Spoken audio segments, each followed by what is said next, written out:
कैसे हो मेरे प्यारे बच्चों। उम्मीद है कि आप लोग बिल्कुल मजे में होंगे और आप लोगों की पढ़ाई लिखाई भी बहुत अच्छे तरीके से चल रही होगी। इसके पहले के वीडियो में मैंने क्लास 9 के एक्सरसाइज 1.3 के क्वेश्चन नंबर 3 का एक शॉर्टकट की बताया था, शॉर्टकट ट्रिक बताया था, जिसमें आप किसी भी डेसिमल नंबर के पी अपॉन क्यू में यानी रैशनल फॉर्म को बहुत ही आसानी से लिख सकते हो। बट अगर क्वेश्चन सब्जेक्टिव दिया जाए तो उस क्वेश्चन का सॉल्यूशन कैसे किया जाएगा ये मैं आपको इस वीडियो में बताऊंगा। तो देखा जाए आगे का क्वेश्चन क्या बोला है कि express the following in the form p upon q where p and q are integer and q not equals to 0। यानी कि निम्नलिखित को p बाय q के रूप में लिखे जहां p तथा q पूर्णांक है और q नॉट इक्वल्स टू 0 यानी q 0 नहीं है। अब अगर क्वेश्चन कुछ ऐसा दिया रहे कि मुझे 0.6 को जो है रैशनल फॉर्म में लिखना है तो मैं क्या करूंगा, सबसे पहले करना है लेट, मानता हूं मैं x इक्वल्स टू 0.666। आप इसे जितने बार रिपीट कर सकते हो, बशर्ते क्या करना होगा, ये जो बार साइन है जब मैं इस बार साइन को हटाऊंगा तो ये चीजें और बार भी रिपीट होने लगेगी। जैसे कि मैंने यहां से बार साइन हटाया तो मैं एक और 6 लिख सकता हूं, ठीक है, एक और 6 लगता हूं, पर इतना लिखने का जरूरत नहीं है। और जहां पे मैंने बार साइन रख दिया, जैसे मैंने यहाँ पर बार साइन रखा तो चीजें यहीं तक रुक जाएगी, ये आगे रिपीट नहीं होगी। यहां तक सब कुछ समझ में आ गया। अब इसे क्या करना है, इसे जो है मैं इक्वेशन 1 मान लेता हूं, कोई दिक्कत नहीं। अब इक्वेशन जब 1 इक्वेशन माना, मैंने फर्स्ट इक्वेशन मान लिया इसे। अब क्या करना है, इक्वेशन 1 को मल्टीप्लाई कर लो 10 से, ऐसा कुछ लिखो इसे, मल्टीप्लाइंग इक्वेशन 1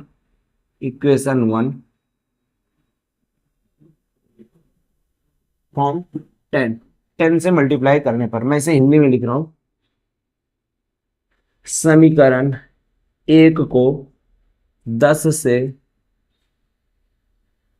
गुना करने पर मैंने क्या किया, अब मैं 10 से ही क्यों मल्टीप्लाई करूंगा, जितने पे बार साइन होगा उतने से मल्टीप्लाई करना है।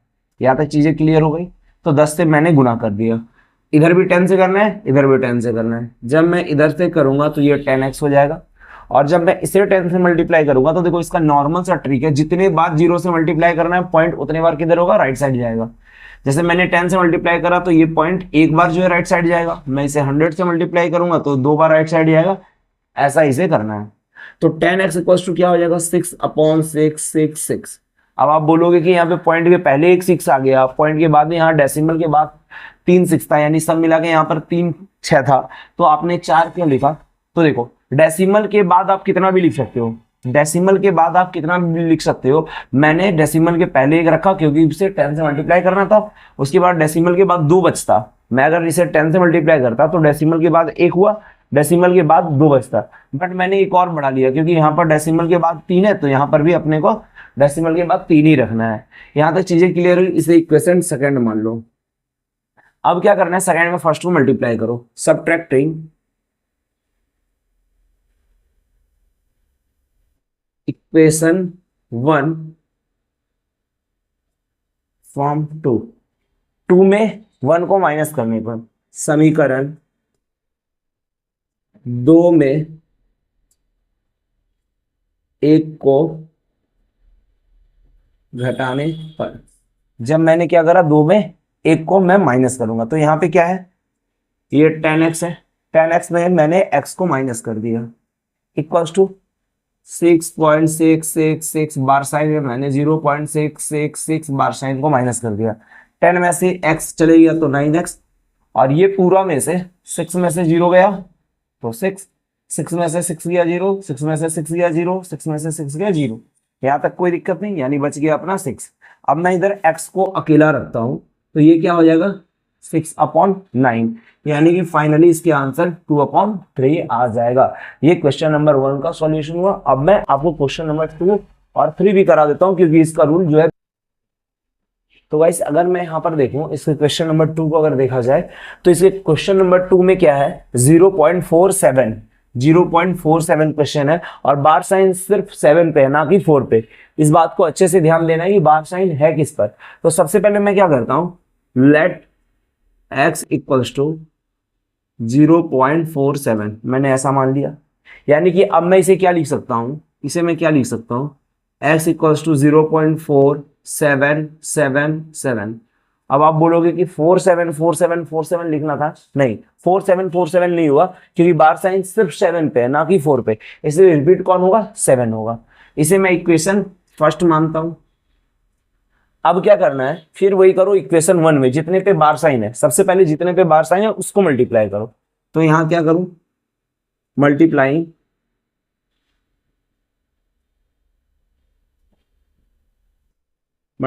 इक्वेशन 1 फ्रॉम 10, 10 से मल्टीप्लाई करो इसे, 10 से मल्टीप्लाई करो दोनों तरफ, या फिर ऐसा लिखो समीकरण एक को 10 से गुना करने पर, मैंने 10 से इसलिए मल्टीप्लाई करा क्योंकि बार साइन सिर्फ 7 पे है, जितने डिजिट पे होगा उतने बार जीरो, यानी जितने पे बार साइन होगा जितने डिजिट पे उतना जीरो लिखना है। एक पे है तो 1 लिखो और जीरो लिख दो, अगर 2 पे रहता है तो 1 लिखो एक और जीरो लिख दो, ठीक है। तो यहां मैंने कर दिया, तो आंसर क्या आ जाएगा इसका, जब मल्टीप्लाई करूंगा तो 10x इक्वल्स टू, इधर में क्या होगा, ये पॉइंट इधर आएगा, यानी कि क्या हो जाएगा 4.777 ये हो जाएगा। इसे मैं इक्वेशन 2 ले लेता हूं। इस क्वेश्चन में और एक काम क्या क्या क्या करना है कि पिछले वाले में तो सिर्फ एक डिजिट था जिसमें बार साइन था, लेकिन इसमें बार साइन तो है साथ ही साथ 4 भी है, तो इस 4 को भी हमें ध्यान में रखना है कि इस पे बार साइन नहीं है, तो जितने पे बार साइन नहीं होगा अब उतना जीरो रख करके मल्टीप्लाई करो। तो बार साइन कितने पे नहीं है, एक डिजिट पे नहीं है, यानी मैं एक जीरो रखूंगा, यानी मैं 10 से मल्टीप्लाई करूंगा। तो फिर क्या करना है, इक्वेशन 2 को मल्टीप्लाई कर देना है, मैं सीधा लिखता हूं इक्वेशन 2 को 10 से मल्टीप्लाई कर दो, 10 से मल्टीप्लाई कर दो, समीकरण 2 को जो है 10 से मल्टीप्लाई कर दो, तो ये क्या बन जाएगा 100x इक्वल्स टू, यहाँ पे क्या होगा एक डिजिट और ये इधर चले जाएगा, तो क्या बनेगा 47.777। अब मैं एक और 7 को अपने मन से ले लिया और इस पे बार साइन ले लिया, ठीक है, इसे इक्वेशन 3 मान लो। अब यहाँ आगे के सॉल्यूशन को मैं इधर करता हूं। अब क्या करना है,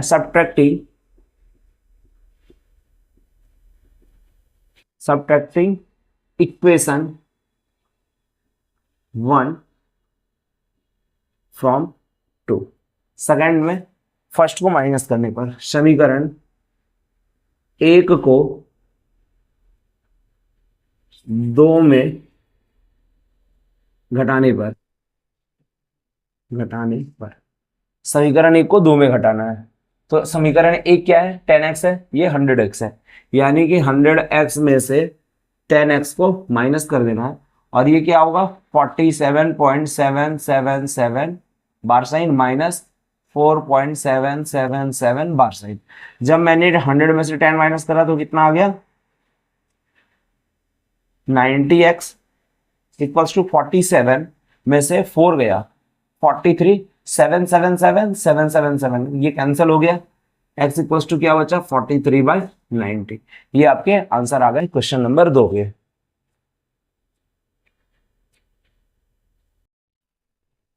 तो बच्चों यहाँ पे अब मैं क्वेश्चन नंबर 3 को सॉल्व कर रहा हूं, जहां पे क्वेश्चन क्या है 0.001, यानी कि क्वेश्चन क्या है लेट x इक्वल्स टू 0.001, ये हुआ, और मैं लिख सकता हूँ 001, इसे कितने बार भी करो कोई दिक्कत नहीं है, और बार साइन कितने पे 10 डिजिट पे है, ठीक है। तो अब आगे क्या करना है, इसे इक्वेशन फर्स्ट मान लो। अब क्या करो 3 डिजिट पे है ना, इसमें मल्टीप्लाई करो 1000 से, मल्टीप्लाइंग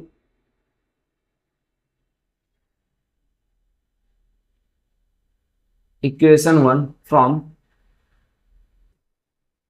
बाय 10 करो, ये तो और भी इजी हो जाएगा, बाय 1000, ये बाय कर लो सबसे बढ़िया होगा, मल्टीप्लाइंग इक्वेशन 1 बाय 1000 से इसे मल्टीप्लाई करो, तो ये क्या होगा 1000x इक्वल्स टू, ये क्या होगा 3 डिजिट के बाद ये चले जाएगा, यानी 1.001001, ये तो रिपीट होगा, इसमें बार साइन दे दो, इसे इक्वेशन 2 मान लो।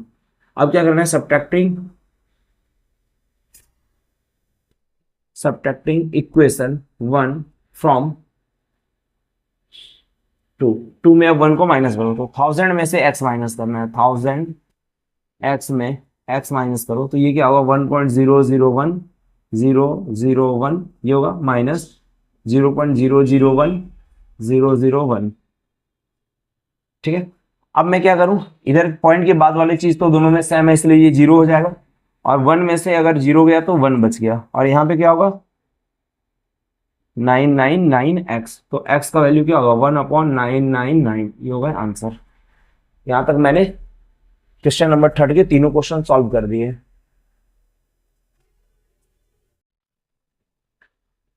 तो गाइस यहाँ पे मैंने क्वेश्चन लिखा है, क्वेश्चन नंबर 4 जो है बहुत ही इजी क्वेश्चन है, उसमें 0.9 को P अपॉन Q के फॉर्म में लिखना है। मैंने जैसे क्वेश्चन नंबर 3 के फर्स्ट नंबर क्वेश्चन को बताया 0.6 के लिए, ये सेम टू सेम उसी प्रोसेस के थ्रू बन जाएगा। अब मैं यहाँ पर क्वेश्चन नंबर 5 आप लोगों को बताता हूँ। क्या बोला गया है कि what can the maximum number of digit be in the repeating block of digit in the decimal expansion of 1/17, perform the division to check your answer। यानी कि क्या करने के लिए बोला गया है, पहले मैं इसे हिंदी में पढ़ता हूँ। 1/7 के दशमलव प्रसार में अंकों की पुनरावृत्ति खंड में अंकों की अधिकतम संख्या क्या हो सकती है, अपने उत्तर की जांच के लिए विभाजन क्रिया कीजिए।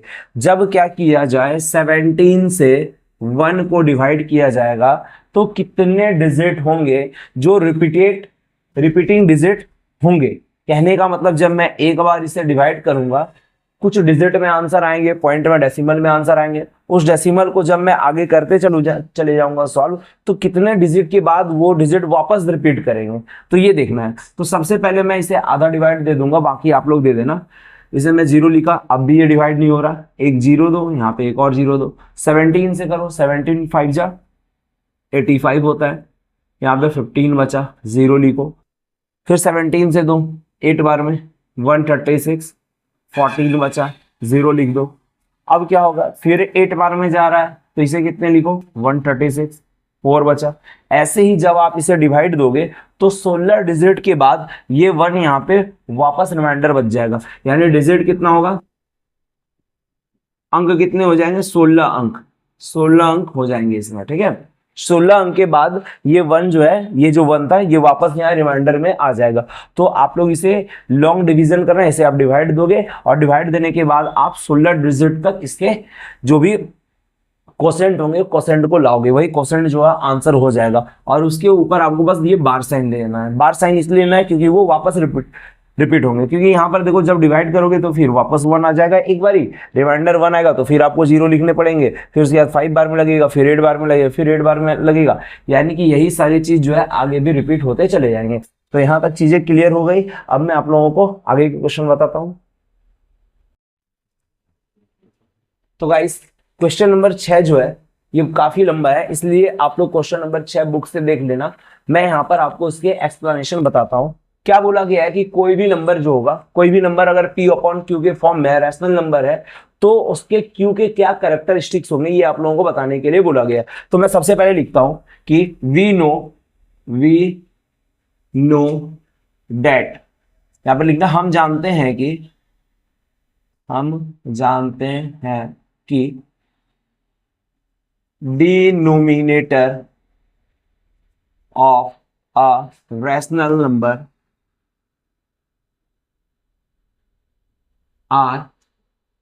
numbers are in the form of 2 upon 2 to the power m into 5 to the power n।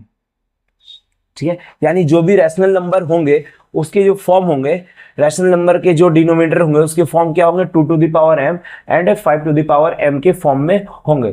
ठीक है, इसे हिंदी में अगर मैं लिखूं तो परिमेय संख्या के हर का अभाज्य गुणनखंड 2 to the power m into 5 to the power n के रूप में होता है। ठीक है, परिमेय संख्या के हर का अभाज्य गुणनखंड 2 to the power m into 5 to the power m के रूप में होता है। अब इस तरह का ढेर सारा एग्जांपल अगर देने के लिए बोला जाए तो ये 5 भी, कहने का मतलब जो है डिनोमिनेटर जो होगा वो 2 भी हो सकता है, 5 भी हो सकता है, या दोनों हो सकता है। रीजन देखो इसका क्या बोला गया है, रैशनल नंबर जो होगा, रैशनल नंबर अगर मैं लिखता हूं यहाँ पे 8/5 तो ये रैशनल नंबर होगा। रीजन क्या है, 5 के फॉर्म में है। अब आप बोलोगे 2 के फॉर्म में नहीं है, तो यहाँ पे 2 से मल्टीप्लाई कर दो, इसे भी 2 से मल्टीप्लाई कर दो, क्या हुआ 8 2 जा 16/5 2 जा 10, ये एक रैशनल नंबर हो गया। लेकिन मैं अगर लिखो 8/3 तो क्या ये रैशनल होगा, देखना पड़ेगा। इससे पहले 3 से डिवाइड दो, 3 से डिवाइड दो, 3 से जब मैं 8 को डिवाइड दूंगा 3 2 जा 6, यहाँ पे बच गया 2 0, पॉइंट दे दो, 0 उतारा, 18 हुआ, 2 0, फिर से 6 दो, फिर 20 हुआ, फिर ये 18 हुआ, फिर 20 होगा। तो ये जो 6 है ये रिपीट हो रहा है, तो अगर ये चीज रिपीट हो रहा है तो ये रैशनल तो होगा नहीं। यानी कहने का मतलब अगर 2 पे पावर m और 5 पे पावर n के रूप में अगर उसका डिनोमिनेटर होता है तभी वो क्या होगा, तभी वो रैशनल हो सकता है। ये बात आप लोग जान लेना, ये बहुत ही इंपॉर्टेंट क्वेश्चन है। सारे नंबर जो होते हैं, सारे नंबर रैशनल नहीं हो सकते हैं, कुछ के जो होते हैं रिपीटिंग हो जाते हैं, वो कुछ रिपीट करेंगे, जिसका डिजिट रिपीट करेंगे, जैसे कि रिपीट होने के बाद वो चीज जो होते हैं रैशनल नहीं होते हैं। तो क्यू अगर रैशनल है, यानी कि उसका अगर डिनोमिनेटर का बात किया जाए तो हर कंडीशन में रैशनल होने के लिए 2 पे पावर m और 5 पे पावर n के फॉर्म में उसका होना जरूरी है।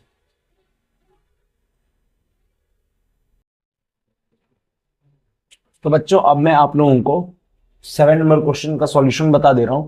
क्या बोला गया है कि write 3 numbers whose decimal expression are non terminating, यानी कि ऐसे 3 नंबर लिखने के लिए बोले गए हैं जिसके डेसिमल यानी कि दशमलव प्रसार कैसा हो, अनवसान अनावर्ती हो, यानी कि नॉन टर्मिनेटिंग हो। तो नॉन टर्मिनेटिंग डेसिमल जब भी लिखने के लिए बोला जाएगा तो इसमें क्या होंगे, कुछ चीज रिपीट करेंगे और बिना किसी रूल और रेगुलेशन के रिपीट करेंगे तो उसे नॉन टर्मिनेटिंग बोला जाता है।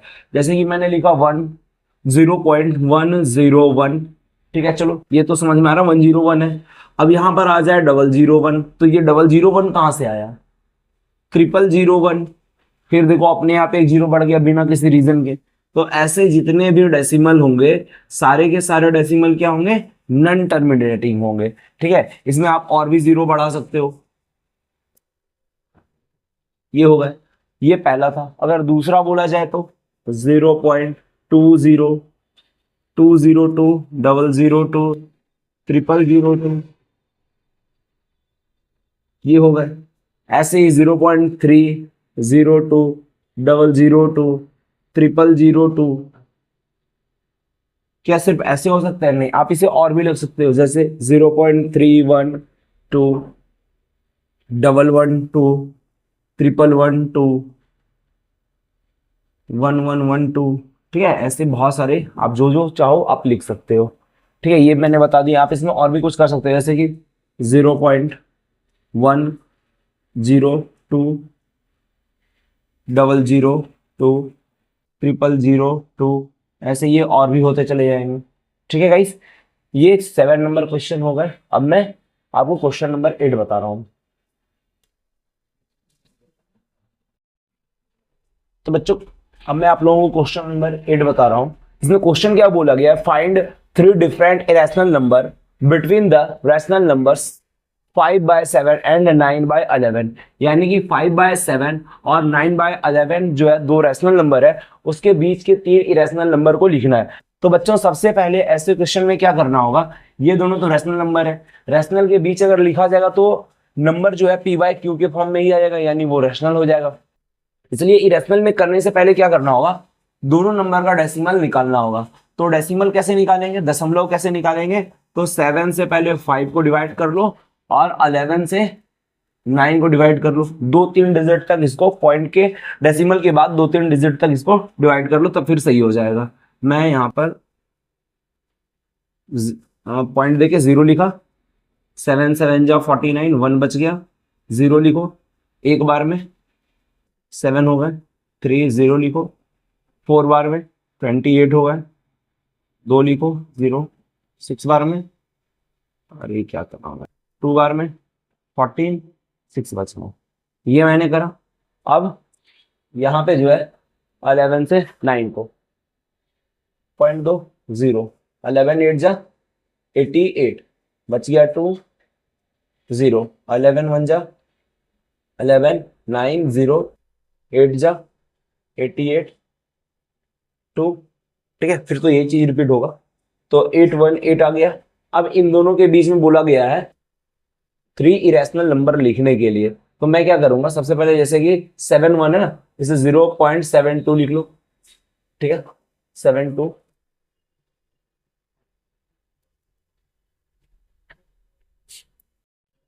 मैं इसके आगे यहाँ पे लिख रहा हूं, ये 0.714 है, इसे 72 में लिख सकता हूं। 0.72 जीरो लिखो, फिर 72 लिखो, 00 लिखो, 72 लिखो, 000 लिखो, 72 लिखो। ये जो है ये पहला इरेशनल नंबर हो गया। अब दूसरा इरेशनल नंबर अगर इसके बीच में लिखना हो तो 0.730, 7300, 7300, 73 ऐसा लिख सकते हो। 0.8181 है, ये तो 8 की वजह से 2 हो जाएगा, यानी 8 2 के बीच का कुछ भी लिख सकता हूं मैं यहाँ पे। 80 0 8 0 0 0 8 0 0 0 0 8 8 ऐसा भी मैं लिख सकता हूँ। 3 हो गए। और अगर लिखना हो तो 0.740, 7400, 7400, 74 ऐसा भी मैं लिख सकता हूँ। तो ये हो गए इसके बीच के इरेशनल नंबर, इसे इस प्रकार बनाया जा सकता है। इसके बाद में क्वेश्चन नंबर 9 बताता हूं बच्चों। अब ये आखिरी क्वेश्चन है इस एक्सरसाइज की, तो सबसे पहले क्वेश्चन मैं पढ़ता हूं। Classify the following numbers as rational और इरेशनल, यानी कि ये जो नंबर दिया हुआ है इसमें से कौन रैशनल नंबर होंगे और कौन इरेशनल नंबर होंगे। अगर बात किया जाए √123, अगर कोई कंप्लीट स्क्वायर नंबर है, कोई कंप्लीट स्क्वायर नंबर है, जैसे कि 4 हो गया, जैसे कि 9 हो गया, 16 हो गया, 25 हो गया, 36 हो गया, 49 हो गया, 64 हो गया, ये सब जितने भी नंबर हैं सारे के सारे नंबर टर्मिनेट हो जाएंगे। बट अगर कभी भी अगर ऐसा नंबर रहा, √23 रहा, √7 रहा, √11 रहा, तो ऐसे जो नंबर होंगे नन टर्मिनेटिंग हो जाएंगे ये, और नन रिकरिंग हो गए। इसलिए ऐसा नंबर क्या होगा, ऐसा नंबर हमेशा इरेशनल होगा। यानी कि जब आप कंप्लीट स्क्वायर नंबर देख लो, पूर्ण वर्ग संख्या देख लो, तो आप उसे रैशनल लिख देना। अगर ऐसा नंबर रहा तो ये क्या होगा, इरेशनल होगा। तो मैं इसके बगल में लिख देता हूं, ये हो गया इरेशनल नंबर। अब क्या बोला है, 225 जो है 225, इसे जब निकालोगे तो ये 15 के स्क्वायर हो जाएगा। तो जब ये 15 का स्क्वायर हुआ तो इट मीन्स ये क्या होगा, रैशनल नंबर होगा। अब देखो ये जो है नंबर, ये नंबर रिपीट नहीं कर रहा है, यानी कि 0.3796 है, ये नंबर आगे नहीं गया, यानी कि ये नंबर जो होगा ये अब आगे बढ़ नहीं सकता है, या फिर इसमें बार साइन भी नहीं है। तो ऐसे कंडीशन में इस नंबर को हम सीधा सीधा रैशनल नंबर बोल देंगे। आप भी इसे कैसे देखोगे, जब मैं इसे देखो, अगर इसका एक्सप्लेनेशन किया जाए तो मैं कुछ इस तरह से बताऊंगा आप लोगों को। 3796 ये दिया हुआ है, मैं यहां से इसके पॉइंट हटाता हूं और नीचे 1 2 3 4 जीरो देता हूं। मैंने 4 जीरो दिया। अब इसमें अगर देखा जाए तो इस 10 का जब प्राइम फैक्टराइजेशन किया जाएगा तो क्या मिलेगा, 2 × 5 मिलेगा, यहां से भी 2 × 5 मिलेगा, इस वाले से भी 2 × 5 मिलेगा, और इस वाले से भी 2 × 5 मिलेगा, यानी कि 1 2 3 4 और ये। तो अगर ये 2 पे पावर m है, 5 पे पावर n है, ये क्या है 2 पे पावर m × 5 पे पावर n है, तो इसका अगर डिनोमिनेटर इस फॉर्म में है तो मैं इसे रैशनल बोल सकता हूं। आप इसे ऐसे भी बना सकते हो। और अगर आप यहां पर देखो तो ये नंबर जो है रिपीट नहीं हो रहा है, 6 के बाद इसमें कोई भी डिजिट नहीं है, यानी ये कंप्लीट डिवीजन हो गया पॉइंट के बाद इसका। तो ऐसे कंडीशन में भी मैं इसे रैशनल लिख सकता हूं। अगर बात किया जाए 7.478478, तो इसे देखो 7.478 पे बार साइन, इट मींस सिर्फ एक ही चीज रिपीट हो रहा है जो है 478। ये पूरा 478 478 478 अगर रिपीट हो रहा है तो ये क्या हो जाएगा, ये टर्मिनेटिंग होगा और रिकरिंग होगा। रिकरिंग होना मतलब कि एक ही चीज को बार बार रिपीट होना, इसमें कुछ नया नंबर रिपीट नहीं हो रहा है। इट मीन्स ये जो है 478 ही हो रहा है। अगर ये ऐसा होता 478 978, उसके बाद फिर ये 576, कुछ ऐसा ऐसा अलग अलग चीज अगर रिपीट होता है तो ऐसा कंडीशन में ये क्या होता है, इरेशनल हो जाता। तो यहाँ पर क्या हो रहा है, एक ही चीज पॉइंट के बाद जो है एक ही चीज रिपीट हो रहा है, तो इसलिए ये भी क्या होगा, ये भी रैशनल हो जाएगा। अब अगर बात यहाँ की जाए, इसे मैं मिटा देता हूं। अगर बात यहाँ की जाए तो पहले वाले क्वेश्चन में भी मैंने बोला एक जीरो, ठीक है, अगर एक ही जीरो बार बार रिपीट होता 101 101 रिपीट होता तो ये क्या होता, रैशनल हो जाता। बट यहाँ पे एक जीरो आया, यहाँ पर 2 जीरो आ गया, यहाँ पर 3 जीरो आ गया, यहाँ पर 4 जीरो आ गया, ऐसे ही 5 जीरो आ जाएगा। तो यहाँ पर जो है एक जैसा चीज रिपीट नहीं हो रहा है, इसमें तो एक जैसा चीज रिपीट हो रहा था, इसमें तो एक जैसा चीज रिपीट नहीं हो रहा है, इसलिए ये इरेशनल हो जाएगा। और ये जो है इसमें क्या है, इसमें चीज रिपीट ही नहीं हो रहा है, इसमें कोई भी चीज रिपीट नहीं हो रहा है, इसलिए ये भी क्या होगा, ये भी रैशनल हो जाएगा। ठीक है, तो आप लोगों को याद रखना है, मैं एक बार और से रिकॉल करा देता हूं। अगर कोई भी नंबर कंप्लीट स्क्वायर नंबर है, अगर कोई भी नंबर कंप्लीट स्क्वायर